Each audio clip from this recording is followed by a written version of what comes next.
What's up, everybody? Good morning, good day, and welcome to a brand new month. I can't believe that it's already November and it's already feeling like we have survived 11 years of 2020. Anyway, I hope that you all are doing well, you all are doing great, and if not, please let me know in the comment section of this post below. My name is Biodun. Welcome to a brand new episode of Accelerate News.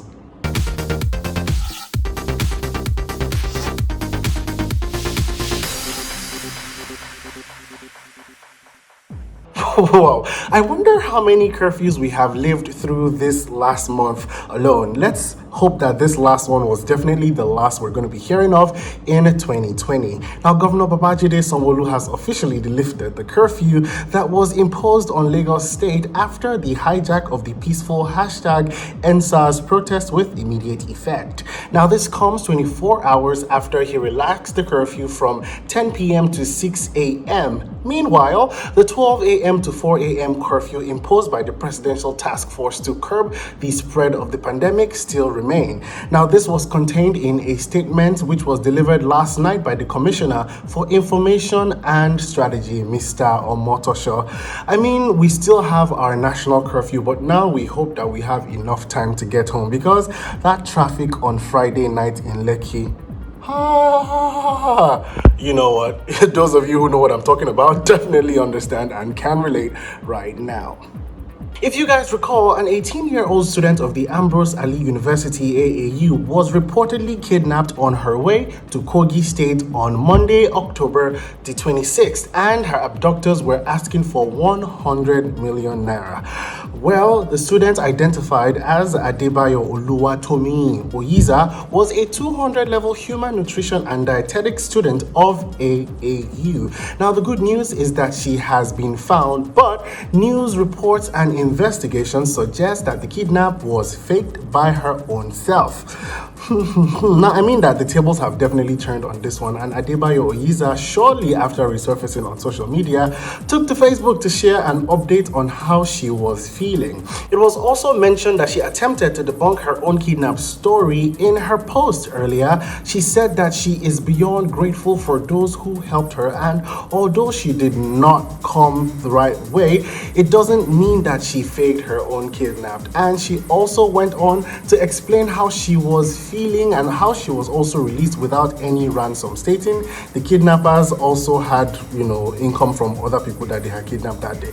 Now, this whole story is a little bit sketch because she also said that at first she was told that she must say her last prayers, and then the kidnappers' boss called and asked that they should release her, and suddenly, out of nowhere, she was off to the middle of, some random road. Now, the kidnappers also ran off, and she said apparently that the kidnappers also ran off in the other direction and that people were chasing after them. Anyway, what do you guys think? This whole story seems combobulated to me, but I'd love to hear your thoughts in the comment section of this post below. Many Nigerians on social media have been asking questions regarding the bloodshed in Rivers States, where soldiers are reportedly on rampage in the Oyigbo community. On Wednesday, October 21st, 2020, the state governor, Mr. Nyesom Wike, declared a 24-hour curfew in the Oyigbo local government area of the state. The governor, in a broadcast, said that the curfew was imposed on the area and a few other places in the state where the EndSARS protest was hijacked by hoodlums to unleash carnage. However, since the curfew was declared, Oyigbo has remained a troubled community as violence has gone above and beyond non-stop. For days, videos and photos of young people allegedly killed by soldiers in Oyigbo have found their way to social media, and this is definitely troubling.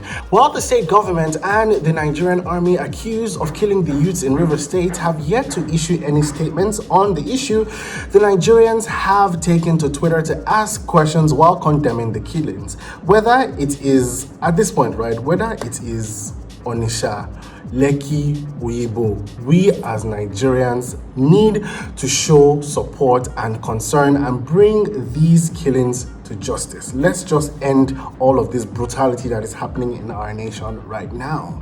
History is in the making as Nigeria's first feature-length animation film, Lady Bucket and the Motley Monsters, is set to hit cinemas on Friday, December 11th, 2020. Now, Hot Ticket Productions, the company behind the 3D movie, released an exciting 1-minute trailer to whet the appetite of movie lovers ahead of its release. Most of the storyline is still kept under wraps. However, according to the website, which I have gone to go and dig, has revealed that the story is centered around a precocious, self-absorbed little girl who finds herself in a wildly unfamiliar territory, and there she encounters a band of highly unusual characters who change the course of her destiny. Look, you have to be excited because Nigerian storytelling is going above and beyond.